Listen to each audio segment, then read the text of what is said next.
I have faced depression before. It was a part of my life where everything was a bit downhill. I've been suffering with obsessive compulsive disorder, or in short, many of you might know as OCD.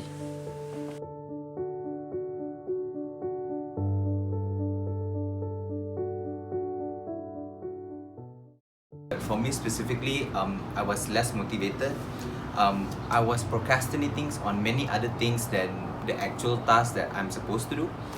Day by day, it just felt a little bit tiresome, where you just don't feel motivated throughout your day and throughout the week, to the point that you don't even do your work anymore. OCD is basically when you have the tendency to distract yourself from doing what you have to by working on something else. So in my case, I don't know why, but every day it just feels so hard for me to focus on one thing and I move on to another.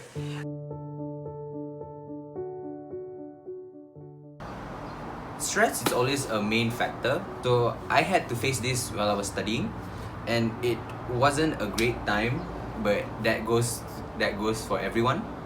Because studying is a lot of stress with all your assignments, your friends, your family to juggle with. But I just graduated, and getting a job is the next stress for me, I think. I think most of my peers or my friends, I'm not too sure about if they have the same thing as same condition as I do, but they tend to go faster and finish their work faster than I do. So I'm also a slow learner. So adding with my OCD, it makes me a very slow person.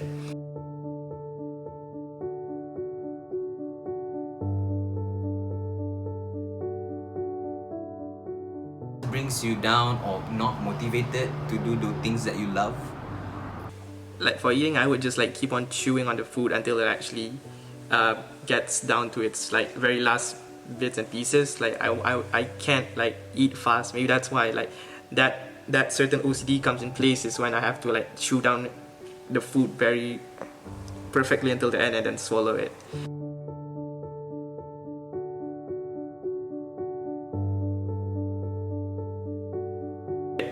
It's hard to see how sometimes even your loved ones would run away from you when you have such a condition. So I told my parents, and the first thing they did was, send me to a psychologist just to get checked. I went for a few weeks, and they were very supporting in making sure I get the treatment I needed. So I have one friend right here. His name is Rajveer. He's a very good friend. I mean, we help each other out sometimes, and I think it's a nice thing when you have friends, especially if they understand.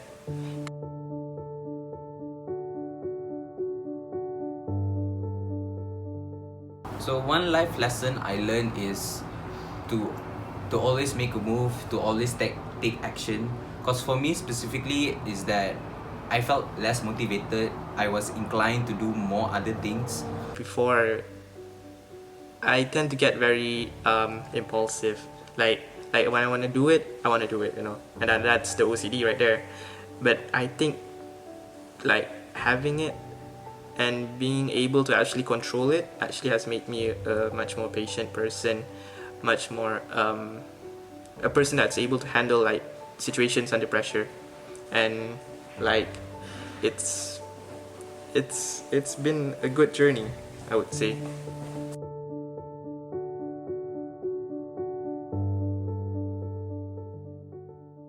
So in today's society, I really hope that more of the older generation can look at this in a more positive note. It's not that people are whining or just making excuses. It's something they go through, and they really wish that they could talk to someone, especially parents. It's okay for you to seek help. It's okay for you to find someone and open up to them. And what's really important is that you get yourself the help you need. So I think everyone should actually be much more open to such things, where I believe that everyone has to be treated equally.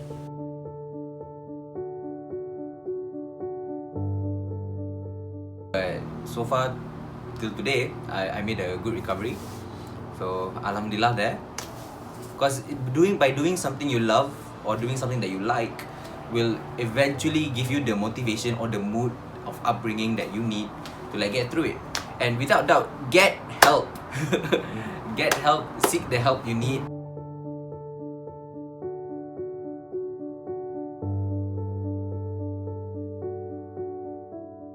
I'm Dr. Tanusha Francis Xavier.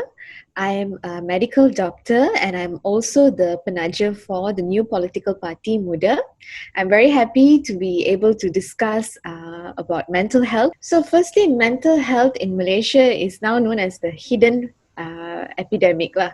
So why hidden? It's because it's not something that you can walk into a clinic or hospital and do a test and get diagnosed for, and a lot of people suffer in silence, and that's why it's known as the hidden epidemic. And it's an epidemic meaning that it's now prevalent. There are a lot of people suffering in silence with mental health illness.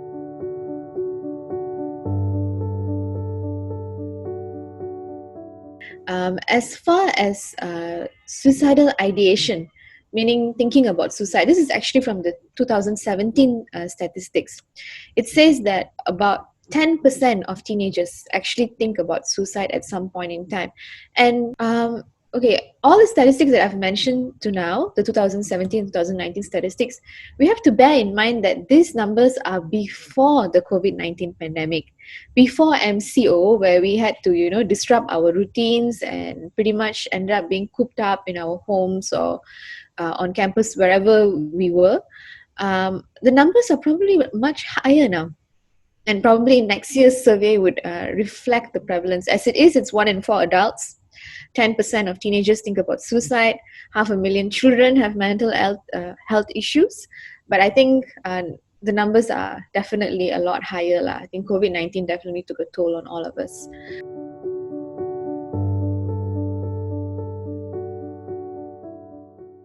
So for us as an individual, okay, how can we support as a community? Firstly, support the people around you, be a ear to listen.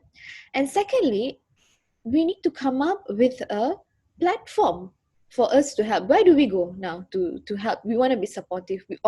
We do know people around us who struggle with mental health and we want to help them. How do we go about it? Who do we call? Where do we go? There is no existing structure, or a better word for it would be network. And this is actually something that I've pretty much spent the last 2 years with a team of mine working on this, because it's not just for mental health, it's for healthcare issues in general in society, so that people have a platform to voice firstly that there is a need for mental health services. So thus we need to, for example, from a government at a government level or at a policy planning level, that we do need to train more mental health professionals. We do need to have more awareness campaigns. We need to make sure that all learning institutions, be it universities or colleges or secondary schools or primary schools, have trained counselors, have support groups, have peer support groups. And thus, but it all starts with having a strong network in the community.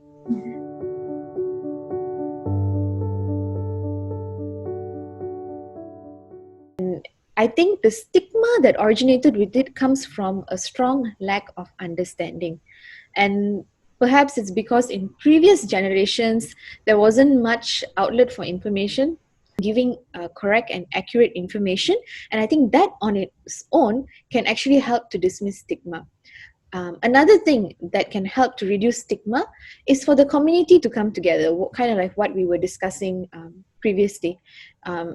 For example, in the case of all of y'all are in a university, peer support groups, mental health awareness campaigns, to show that like this is not an isolated issue that is happening somewhere. This is an issue that even happens in our university, between us friends. Let's support each other through these peer support groups. We know that this last couple of months have been really tough on us. Or if it's exam time, like, okay, we know that, this time is really tough for us, final year students. We, as students, you guys know that where is the tough times in your life, create support groups for that. That is like on a much smaller scale, direct specifically for all of you. And mental health awareness thing, get the information out there that like, hey, look, this is not something that is isolated. This happens quite rampantly now with COVID and all. All of us are struggling. All of us had a tough time with MCO. Why aren't we talking about it? And that's how we can start step by step to break the stigma.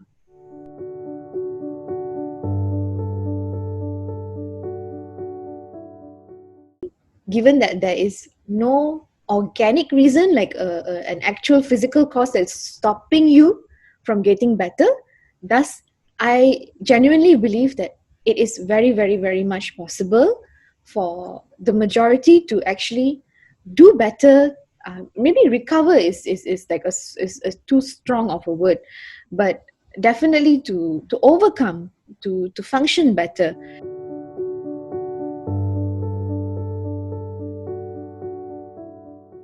So perhaps the most economical and easily accessible access to help would be the helplines itself. There's two that is quite well known. There are two that is quite well known, which is Befrienders and Talian Kasih. That is just a phone call away, that for those who need help to call and get access to help.